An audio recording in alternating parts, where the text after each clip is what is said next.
உங்க வாழ்க்கையில எவ்வளவு பெரிய கஷ்டங்கள் இருந்தாலும், எவ்வளவு பெரிய தடைகள் இருந்தாலும் அதையெல்லாம் நீக்கி சரி செய்யக்கூடிய ஒரு சக்தி வாய்ந்த மற்றும் எளிமையான ஒரு பூஜையை பத்தி தான் நாம இன்னைக்கு பார்க்க போறோம்.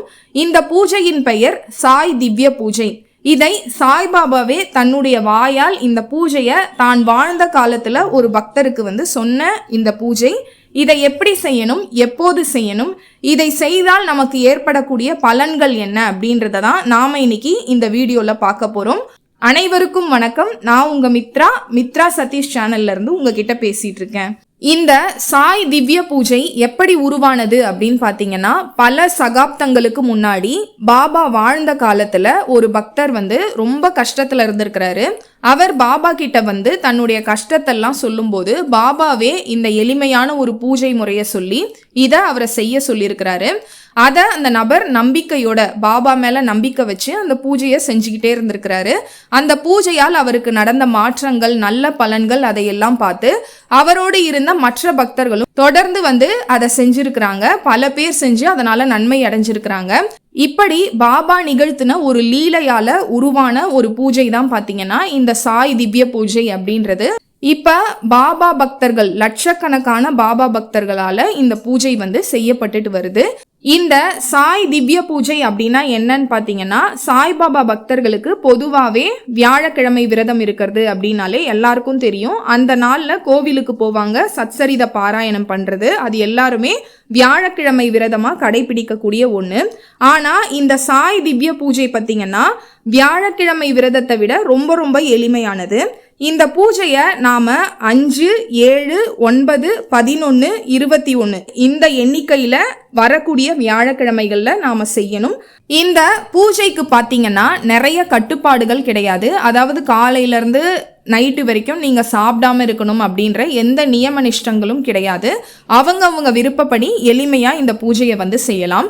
இந்த பூஜையை யாரெல்லாம் செய்யலான்னு பாத்தீங்கன்னா, ஆண்கள், பெண்கள், குழந்தைகள், முதியவர், எல்லா மதத்தை சேர்ந்தவங்களும் செய்யலாம். விடோவரா இருக்கவங்களும் இந்த பூஜையை செய்யலாம்.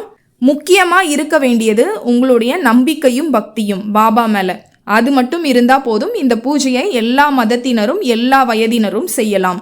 இந்த பூஜையை எப்படி செய்யணும், எப்படி ஆரம்பிக்கணும்னு பாத்தீங்கன்னா, ஒரு வியாழக்கிழமையில ஆரம்பிங்க. இப்போ கிரகங்கள்ல வியாழன், அதாவது குருன்னு இருக்கார் இல்லையா, அவருக்கு மட்டும் எந்த தோஷமும் கிடையாது. அதனால நீங்க நல்ல நாள் பார்த்து ஆரம்பிக்கணும் அப்படின்றதெல்லாம் இல்ல. எந்த வியாழக்கிழமையா இருந்தாலும் சரி, அது ஒரு கரி நாளா இருந்தாலும் சரி, சந்திராஷ்டம நாளா இருந்தாலும் சரி, வியாழக்கிழமையில இந்த பூஜையை செய்ய ஆரம்பிக்கணும். தொடங்கக்கூடிய நாள் வியாழக்கிழமை.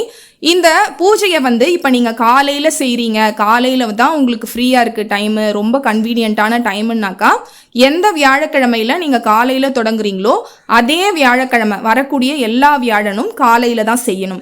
இதுவே நீங்கள் மாலையில் நீங்கள் ஃப்ரீயாக இருக்கிறீங்க, கன்வீனியண்ட்டாக இருக்கீங்க, அந்த நேரத்தில் தான் நீங்கள் பூஜை செய்ய போகிறீங்கன்னா வரக்கூடிய எல்லா வியாழனும் அந்த பூஜையை தொடர்ந்து செய்யணும், அதே நேரத்தில் செய்யணும். இந்த பூஜையை செய்கிறதுக்கு பார்த்தீங்கன்னா தேவைப்படக்கூடியது பாபாவுடைய படம் அல்லது சிலை, அது இருக்கணும். அதுக்கு முன்னாடி பாத்தீங்கன்னா உங்க வீட்டுல இருக்கக்கூடிய விநாயகர் சிலை இல்ல படம் ஏதாவது இருந்ததுன்னா சின்னதா வச்சுக்கோங்க.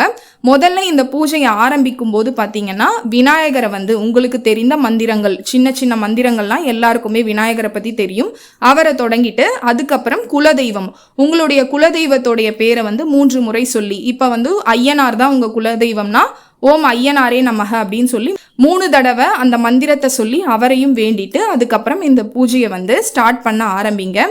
எப்பயுமே எல்லா பூஜைக்குமே பாத்தீங்கன்னா, லட்சுமி பூஜையா இருந்தாலும் சரி, சரஸ்வதி பூஜையா இருந்தாலும் சரி, விநாயகரையும் குலதெய்வத்தையும் வணங்கிட்டு தான் நாம அந்த தெய்வத்தை வழிபடணும். அவங்க நம்மளுக்கு எந்த தடையும் இல்லாம, தடங்களும் இல்லாம நாம எந்த விஷயத்துக்காக அந்த பூஜை செய்யறோமோ அதை நிறைவேற்றி கொடுப்பாங்க. இது எப்பவுமே ஒரு ஃபாலோவா நீங்க பண்ணணும். இப்போ இந்த பூஜைக்கு பாபாவுடைய படத்துக்கு நீங்க பூவெல்லாம் போட்டு எல்லாம் வெத்தலை பாக்கு, வாழைப்பழம், எல்லா பூஜையும் எப்படி செய்வோமோ அந்த மாதிரி நீங்க செஞ்சுக்கலாம். பாபாவுக்கு பாத்தீங்கன்னா நெய் தீபம், நெய்யுடைய வாசனை அதெல்லாம் ரொம்ப பிடிக்கும். நெய் விளக்கு ஏற்ற முடிஞ்சா நெய் விளக்கு ஏத்துங்க. அப்படி இல்லைன்னாக்கா நல்லெண்ணெய், தேங்காய் எண்ணெய் அந்த தீபத்தை ஏற்றிக்கோங்க. ஃபர்ஸ்ட் நெய் தான் பெஸ்ட்டு. பாபாவுக்கு நெய்யினா ரொம்ப பிடிக்கும். இப்போ உங்களுக்கு நல்லா வசதி இருக்குது, எங்களால் நிறைய செய்ய முடியும் அப்படின்னாக்கா பாபாவுக்கு பார்த்தீங்கன்னா நெய் வாசனை அது ரொம்ப பிடிக்கும். அதே மாதிரி நிறைய தீபங்கள், அந்த ஒளி இருக்கு இல்லையா, அதுவும் அவருக்கு ரொம்ப பிடிக்கும். ஒரு ஃபெஸ்டிவல் மாதிரி அவருக்கு. அதனால 1, 5, 7, 9ன்ட்டு அகல் தீபங்களை நெய்யில வந்து ஏத்துங்க. அது வந்து உங்களுக்கு நல்லா அந்த பூஜையுடைய பலனை வந்து நல்லா கொடுக்கும். இல்லை எங்களுக்கு வந்து வசதி இல்லை அப்படின்னாக்கா ஒரே ஒரு நெய் தீபம், ஒரு 10 ரூபாய் பேக்கெட் நெய் இருக்கு இல்லையா, அதை வாங்கி நீங்க ஏத்துனீங்கன்னா கூட போதும். ஊதுபத்தி, கற்பூரம் அது எல்லாமே எடுத்து வச்சுக்கோங்க. இப்போ பூஜை செய்ய ஆரம்பிக்க போறீங்க. இந்த பூஜையை நீங்க வியாழக்கிழமையில செய்றீங்க இல்லையா, அதுக்கு முன்னாடி நாள் புதன்கிழமை நீங்க ஒரு விஷயத்த வந்து செய்யணும். என்னன்னா, ஒரு சுத்தமான வெள்ளை துணியை எடுத்துக்கணும். சதுர வடிவத்துல கட் பண்ணி எடுத்துக்கோங்க. அதை மஞ்சள் கலந்த தண்ணியில வந்து முக்கி அதை வந்து காய வச்சிடணும். வச்சுட்டு அந்த துணியை மறுநாள் வியாழக்கிழமை நீங்கள் பாபாவுக்கு பூஜை செய்யும் போது அந்த துணியை வந்து பயன்படுத்தணும். அந்த துணியில பாத்தீங்கன்னா 1 ரூபாய் இல்லைன்னா 2 ரூபாய் இதை வந்து நீங்க முடிச்சு போட்டு வைக்கணும். உங்களுடைய வேண்டுதல், உங்களுடைய கோரிக்கை, எந்த விஷயத்துக்காக நீங்க வந்து இந்த முடிச்சு போடுறீங்க அப்படின்றத பாபா முன்னாடி வேண்டிக்கிட்டு, எதுக்காக இந்த பூஜை செய்றீங்க அப்படின்றத வேண்டிக்கிட்டு 1 ரூபாவை அந்த மஞ்சள் துணியில வச்சு சுருட்டி அழகா வந்து முடிச்சு போட்டு பாபாவுடைய பாதத்துல வச்சுட்டு இந்த பூஜையை வந்து நீங்க செய்ய ஆரம்பிக்கணும். இந்த பூஜைக்கு பாத்தீங்கன்னா நீங்க வேண்டுதல் வைப்பீங்க இல்லையா, ஒரு கோரிக்கை, இந்த பிரச்சனை சரியாகணும்னு சொல்லி. அதே நேரத்துல நீங்க எத்தனை வியாழக்கிழமை இந்த பூஜையை செய்ய போறீங்க அப்படின்றதையும் பாபா கிட்ட ஒரு சங்கல்பமா நீங்க சொல்லிக்கணும். நான் வந்து இந்த பிரச்சனைக்காக இதை பண்றேன் பாபா, 5 வியாழக்கிழமை நான் செய்யறேன், இல்ல 7 வியாழக்கிழமை நான் செய்யறேன், 9 வியாழக்கிழமை நான் செய்யறேன் அப்படின்னு சொல்லி அவர் முன்னாடி இதை சொல்லி நீங்க சங்கல்பம் பண்ணிக்கணும். ஒவ்வொரு வியாழக்கிழமையும் கண்டிப்பா இப்ப நீங்க தொடங்கிட்டீங்கன்னா கண்டிப்பா இந்த பூஜையை வந்து தொடர்ந்து செய்யணும். இதுவும் ஒரு முக்கியமான விஷயம். இந்த பூஜையில வைக்கக்கூடிய நைவேத்தியங்கள், பாபாவுக்கு என்னென்னலாம் பிடிக்குமோ அது எல்லாமே நீங்க வைக்கலாம். அவங்கவுங்க வசதிக்கேற்ப, அவங்கவுங்களுடைய அதாவது நேரத்துக்கு ஏற்ப நீங்க எதை வேணாலும் செஞ்சு வைக்கலாம். பாபாவுக்கு பிடிச்சது பார்த்தீங்கன்னா போலி, சக்கரை பொங்கல், வெண்பொங்கல், அதுக்கப்புறம் பூரி, உருளைக்கிழங்கு, அது எல்லாமே அவருக்கு ரொம்ப பிடிக்கும். அதெல்லாம் வந்து உங்கள் வீட்டில் நீங்கள் செஞ்சு வைக்க முடியும்னா வைங்க. இதெல்லாம் செய்கிற அளவுக்கு கூட என்கிட்ட வசதி இல்லை இதெல்லாம் செய்கிறதுக்கு எனக்கு நேரம் இல்லை நான் ரொம்ப வயசான ஆள் அப்படின்லாம் தோணுச்சுனாக்கா, பாபா பார்த்தீங்கன்னா சத்சரிதத்தில் அவருடைய பக்தர் ஒருத்தர்கிட்ட கல்கண்டு கேட்டிருப்பாரு. கல்கண்டு வந்து எனக்கு அது கூட வைக்கல அப்படின்னு சொல்லி கேட்டிருப்பாரு. கல்கண்டு, அப்புறம் வந்து பச்சை திராட்சை இருக்கு இல்லையா, காஞ்ச பச்சை திராட்சை, அது கூட அவருக்கு ரொம்ப பிடிக்கும். முந்திரி, உங்கள் வீட்டில் இருக்க நட்ஸு அதெல்லாம் கூட வச்சு நீங்கள் வந்து இந்த பூஜையை வந்து செய்யலாம். அதே மாதிரி பாபாவுக்கு வந்து தேனுன்னா ரொம்ப பிடிக்கும். நெய் எவ்வளோ பிடிக்குமோ அதே அளவுக்கு தேன் வந்து அவருக்கு ரொம்ப பிடிக்கும். தேன் வந்து பார்த்தீங்கன்னா உங்கள் வீட்டு பூஜை ரூமில் எறும்பு, பல்லிலாம் வராதுனாக்கா நீங்கள் ஒரு பாட்டிலில் தேனை ஊற்றி கூட உங்கள் பூஜை ரூமில் வந்து அப்படியே ஒரு ஓரமாக வைக்கலாம். தேனை வந்து அவருக்கு ரொம்ப பிடிக்கும். பாபாவுடைய மந்திரங்கள்லாம் உங்களுக்கு தெரியும்னா அந்த மந்திரத்தை சொல்லி நீங்க பண்ணலாம். முக்கியமா இந்த பூஜைக்கு வந்து பாபாவினுடைய 108 அஷ்டோத்திரம், 108 பாபாவினுடைய பெயர்கள் இருக்கு இல்லையா, அதை வந்து சொல்லி இந்த பூஜையை செய்யறது ரொம்ப நல்லது. இல்லை எங்களுக்கு அதெல்லாம் படிக்க தெரியாது, எங்களால் சொல்ல முடியாதுனாக்கா ஓம் சாய்ராம் அப்படின்றத 108 வாட்டி சொல்லி நீங்க இந்த பூஜையை வந்து செய்யலாம். அதுக்கப்புறம் பாபாவுடைய ஆரத்தி பாடல் உங்களுக்கு பாட தெரியும்னாக்கா அதையும் வந்து நீங்க பாடலாம். இல்லை எங்களுக்கு அந்த ஆரத்தி பாடல்லாம் வந்து பாட தெரியாது அப்படின்னாக்கா நீங்க வந்து ஃபோன்லேயோ இல்லை வந்து ஸ்பீக்கர்லேயோ நீங்க ப்ளே பண்ணி விட்டுட்டு அவருக்கு கற்பூரம் காட்டும் போது மட்டும் அது ஓடினா போதும். மற்ற நேரம்லாம் நீங்க வந்து அந்த ஆரத்தி பாடல்லாம் பாடணும் அப்படின்ற அவசியம் இல்லை. அந்த ஆரத்தி பாடல் எங்களுக்கு பாட தெரியாதுன்னா நார்மலா அவருக்கு கற்பூரம் காட்டி அந்த பூஜையை வந்து முடிச்சுட்டு விழுந்து கும்பிட்டுட்டு எழுந்துக்கோங்க. இதுதான் வந்து அந்த பூஜை முறை.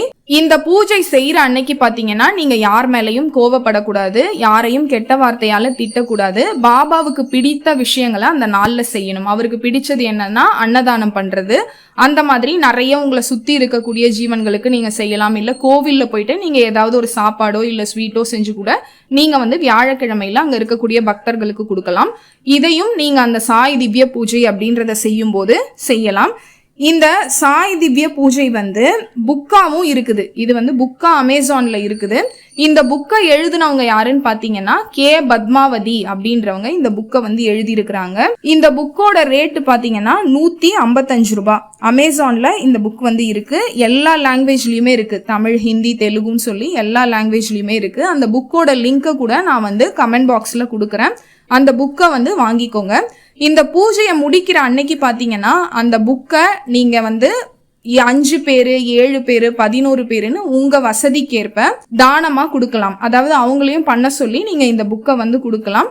உண்மையான சாய் பக்தர்களுக்கு மட்டும் இந்த புக்கை வந்து நீங்க கொடுங்க. ஏன்னா சில பேர் அந்த புக்கோட வேல்யூ தெரியாம அதை கண்டபடி போட்டுடுறவங்களும் இருப்பாங்க இல்லையா. அதனால உண்மையாவே இவங்களுக்கு கொடுத்தா அந்த புக்கை வச்சு இவங்க அந்த பூஜையை பண்ணுவாங்க அப்படின்னு தெரிஞ்சவங்களுக்கு மட்டும் இந்த புக்கை வந்து அவங்கவுங்க வசதிக்கேற்ப 1, 5, 7, 9ன்னு சொல்லி நீங்க வந்து வாங்கி கொடுக்கலாம்.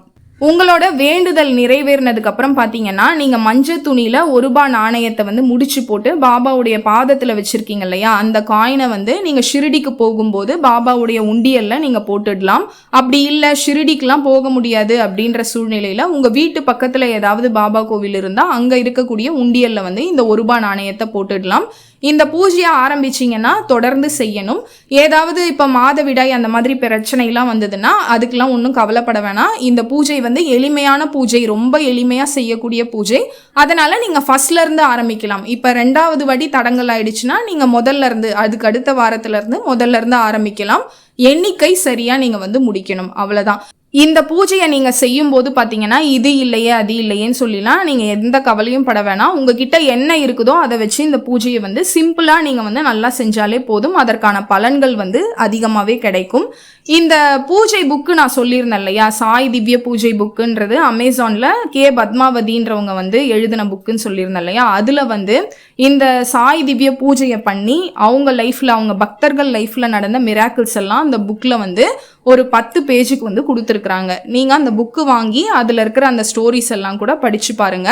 இந்த பூஜையை பண்ணி பார்த்தீங்கன்னா இந்த கெட்ட பழக்கம்லாம் இருக்கு இல்லையா, குடிக்கிற பழக்கம்லாம் இருக்கு இல்லையா, அவங்க வந்து மாறி இருக்கிறாங்க. ஸ்கூல் ஃபீஸ் கட்ட முடியாத ஒரு பொண்ணுக்கு வந்து ஃபீஸ் கிடைச்சிருக்குது, திருமண தடை வந்து நீங்கி இருக்குது. அந்த மாதிரி நிறைய விஷயங்கள் வந்து அந்த பக்தர்கள் வாழ்க்கையில வந்து நடந்திருக்குது. அவ்வளவு அருமையான பூஜை. இப்ப நீங்க பாபா முன்னாடி வந்து மஞ்சள் துணியில அந்த 1 ரூபாய் காயினை வந்து முடிச்சு போட்டு வச்சிருக்கீங்க இல்லையா, சில நேரம் வந்து நம்ம சொந்தக்காரங்க யாருன்னா வந்து பூஜை ரூம்ல அந்த காயின் எல்லாம் பார்த்துட்டு இது எதுக்கு அப்படின்லாம் சொல்லி கேட்பாங்க.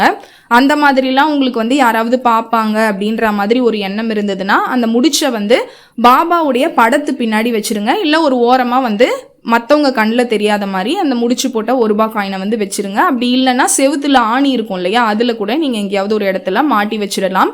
இந்த துணியை வந்து வாரம் புது துணியா எடுத்து நீங்க பண்ணணுமா அப்படின்னு கேட்டா அதுவும் கிடையாது. நீங்க ஏற்கனவே பயன்படுத்தின துணியை அடுத்த வாரம் புதன்கிழமை வரும்போது மஞ்சள்ல நினைச்சிட்டு நீங்க அதே போல 1 ரூபாய் முடிச்ச போட்டு நீங்க வந்து இந்த பூஜையை தொடர்ந்து செய்யலாம். இப்ப 7 வாரங்கள் செய்யறீங்கன்னா 7 1 ரூபாய் காயின் வந்து வரும். அதை வந்து நீங்க உண்டியல்ல கொண்டுட்டு போயிட்டு சேர்த்துடணும். இப்ப எவ்வளோ பெரிய பெரிய ஆளுங்கள்லாம் பாத்தீங்கன்னா நிறைய செலவு பண்ணி பூஜையெல்லாம் செய்யறாங்க. அப்படி என்ன இந்த 1 ரூபாய் வந்து மஞ்சள் துணியில முடிச்சு போட்டு பூஜை செய்யறதால என்ன நடந்துற போகுது அப்படின்னு ஒரு கேள்வி வந்து உங்களுக்கு எழும். இப்ப வைபவ லட்சுமி பூஜை, வரலட்சுமி பூஜை, சரஸ்வதி பூஜை இதுக்கெல்லாம் பாத்தீங்கன்னா கலசம் வச்சு அந்த பூஜையை பண்ணுவாங்க. ஆனா இந்த பூஜைக்கு பாத்தீங்கன்னா கலசம் கூட தேவை கிடையாது. இருக்கிற விஷயத்தை வச்சுதான் நீங்க இந்த பூஜையை வந்து செய்ய போறீங்க. இப்ப அந்த காலத்துல எல்லாம் பாத்தீங்கன்னா ஹாஸ்பிட்டல்லாம் கிடையாது. அதே மாதிரி 24/7 வந்து ஏதாவது ஒரு பிரச்சனைனா நம்ம ஒரு ஹாஸ்பிட்டலுக்கு போறது அந்த மாதிரி வசதிகள்லாம் அந்த காலத்துல கிடையாது. அப்ப வீட்டுல வந்து ஏதாவது ஒரு குழந்தைக்கு வந்து வயிறு வலி வந்துருச்சு, இல்ல வந்து ஜுரத்தால அவங்க நைட்ல வந்து தூங்காம தவிக்கிறாங்க அப்படின்னாக்கா அப்ப இருந்த பெரியவங்க எல்லாம் பாத்தீங்கன்னா ஒரு மஞ்சள் துணியில 1 ரூபாய் காயினையும் குலதெய்வத்தோடைய அந்த விபூதியையும் வச்சுட்டு சாமி முன்னாடி வேண்டிப்பாங்க, இந்த குழந்தைக்கு வந்து நல்லா சரியாயிடணும் அப்படின்னு சொல்லி. அது அப்படியே வந்து சரியாயிடும். சரியானதுக்கு அப்புறம் அந்த 1 ரூபாய் காயினை எடுத்துட்டு போயிட்டு குலதெய்வத்துக்கு வந்து வச்சிருவாங்க. இது வந்து ஒரு வேண்டுதல் முறை. இது வந்து காலம் காலமா வரக்கூடிய ஒரு வேண்டுதல் முறை. இப்ப சத்சரிதத்துல பாத்தீங்கன்னா பாபா வந்து கோதுமை மாவை அரைச்சு கால்ரான்ற நோயை விரட்டினாரு அப்படின்ற ஒரு சாப்டர் வரும் இல்லையா, அதே மாதிரி பாத்தீங்கன்னா அவர் வாழ்ந்த காலத்துல இருந்த சில சித்தர்களும் இந்த மாவரைக்கிற முறை மூலமா நோயை விரட்டினதா வந்து சொல்லப்பட்டிருக்கு. இது வந்து சொக்கலிங்கம் அப்படின்றவர் எழுதின சத்சரிதம் புத்தகத்துல வந்து இது எல்லாமே குறிப்பிடப்பட்டிருக்கு. இப்ப நம்ம வாழக்கூடிய காலத்துல பாத்தீங்கன்னா சென்னையில மெரினா பீச் இருக்கு இல்லையா, அங்க வந்து MLA ஹாஸ்டல்னு ஒரு இடம் இருக்கு. அங்க 1 ரூபாய் சித்தர் அப்படின்னு சொல்லி ஒருத்தர் இருக்காரு. அவர் பாத்தீங்கன்னா 1 ரூபாவை தவிர எதுவுமே வாங்க மாட்டாரு. பக்தர்களா ஏதாவது நம்ம விருப்பப்பட்டு ஏதாவது அவருக்கு வாங்கிட்டு போறதுதான், ஸ்வீட்டு இல்ல வந்து பென்சில் பென் அந்த மாதிரி அவர்கிட்ட வாங்கிட்டு வந்து கொடுப்பாங்க. ஆனா அவரா வந்து யார்கிட்டையும் எதுவுமே கேட்க மாட்டாரு. 1 ரூபாயை கொடுத்தா டக்குன்னு எடுத்து பாக்கெட்ல போட்டுப்பாரு. நம்மளுடைய பேரு அதெல்லாம் வந்து அந்த நோட்ல எழுத சொல்லுவாரு. இதே விஷயத்த பாத்தீங்கன்னா பாபா வாழ்ந்த காலத்துல சில பேர்கிட்ட பண்ணியிருக்கிறாரு. சில பேர்கிட்ட வந்து சில்லறைகளை கேட்டு அவர் வந்து பாக்கெட்ல போட்டுக்கிறது அதெல்லாம் வந்து பண்ணியிருக்கிறாரு. நம்ம வந்து வீணா குப்தாமா, ஹேமாமா மிராக்கிள்ஸ் எல்லாம் பார்த்தோம் இல்லையா, அதுல கூட பாத்தீங்கன்னா ஷிரடிக்கு போகும்போது பாபா அவங்க கணவர்கிட்ட 303 ரூபாவை வந்து தட்சணையா கேட்பாரு. அவங்களும் எதுக்கு ஏன் அப்படின்லாம் கேட்காம அந்த 303 ரூபாவை கொடுத்துருவாங்க. இப்போ பாபாவை பற்றி சோஷியல் மீடியாவில் நிறைய பேர் வந்து அவர் பண்ண மிராக்கிள்ஸ் எல்லாம் பேசுகிறவங்களதெல்லாம் நீங்கள் கேள்விப்பட்டிருப்பீங்க. அதில் சில பேர்லாம் சொல்லி நீங்கள் பார்த்துருக்கீங்களான்னு தெரியல. பாபா வந்து நான் ப்ரெக்னெண்ட்டாக இருக்கும்போது 150 ரூபாவை வந்து ஒரு அம்மன் கோவிலில் காமிச்சு அந்த தட்டில் வந்து போட சொன்னார் அப்படின்றத வந்து கனவுல பாபா சொல்லியிருக்கிறாரு. இந்த அம்மன் கோவிலுக்கு போய் நீ 150 ரூபாவை தட்டில் போடு அப்படின்றது. நமக்கு அவர் ஏன் அந்த தட்சணையை கேட்குறாரு, எதுக்காக இது அப்படின்றதெல்லாம் நம்மளுக்கு புரியாது. ஆனால் இந்த பூஜை வந்து பாபாவே சொல்லியிருக்கிறாரு. இன்னொரு விஷயம் என்னன்னா, சில பேருக்கு வந்து வீட்டில் குலதெய்வத்தோடைய ஃபோட்டோ அதெல்லாம் வைக்க மாட்டாங்க, அந்த பழக்கம்லாம் இருக்காது இல்லையா. அவங்களும் குலதெய்வத்தை வந்து வீட்டில் பூஜை செய்யும் போது இந்த 1 ரூபாவோ 2 ரூபாவோ வச்சு மஞ்சள் துணியில முடிச்சு போட்டு குலதெய்வ பூஜை குலதெய்வ வழிபாடு வந்து செய்யக்கூடிய பழக்கம் இருக்குது. இன்னொன்று என்னன்னா, திருப்பதி பெருமாள் இருக்கார் இல்லையா, அவருக்கும் பார்த்தீங்கன்னா அந்த காலத்தில் இந்த 1 ரூபா முடிச்சுலாம் வந்து போட்டு மஞ்சள் துணியில் முடிச்சு போட்டு வேண்டுதல் செய்யக்கூடிய பழக்கம் வந்து இருந்திருக்குது. அதை தான் வந்து பூஜையாக பாபா சொன்ன ஒரு விஷயம்தான் இந்த சாய் திவ்ய பூஜை அப்படின்றது. இதை நீங்கள் என்ன காரணத்துக்காக வேணாலும் சரி, அது வந்து கண்டிப்பாக நிறைவேறும் 100%. உங்கள் வேண்டுதல் நீங்கள் கேட்கக்கூடிய விஷயம் வந்து நியாயமாக இருக்கணும். இப்போ வந்து உங்களுக்கு வேலை வேணும் அப்படின்னு கேட்குறது நியாயமான விஷயம். உங்கள் வீட்டில் வந்து சண்டை சச்சரவுலாம் இருக்கக்கூடாது, வீடு வந்து அமைதியாக இருக்கணும் அப்படின்ட்டு கேட்குறதும் நியாயமான விஷயம்.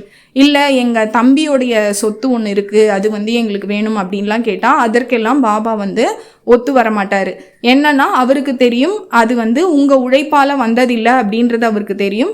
அப்படியே அது வந்தாலும் உங்களுக்கு நோயோ இல்லை ஏதோ ஒரு கர்ம வினையோ ஏற்படும் அப்படின்றதும் அவருக்கு தெரியும். அதனால நீங்கள் வைக்கக்கூடிய கோரிக்கை வந்து நியாயமானதாக இருந்தால் கண்டிப்பாக இந்த பூஜை செஞ்சீங்கன்னா நிறைவேறும். இந்த சாய் திவ்ய பூஜை பற்றி நீங்கள் தெரிஞ்சுக்கிட்ட விஷயம் எல்லாம் உங்களுக்கு பயனுள்ளதாக இருந்திருக்கும் நான் நம்புகிறேன். அடுத்ததாக பாபா நிகழ்த்தின வேற ஒரு லீலையோ அற்புதத்தையும் நம்ம பார்க்கலாம். நன்றி, வணக்கம். ஓம் சாய்ராம்.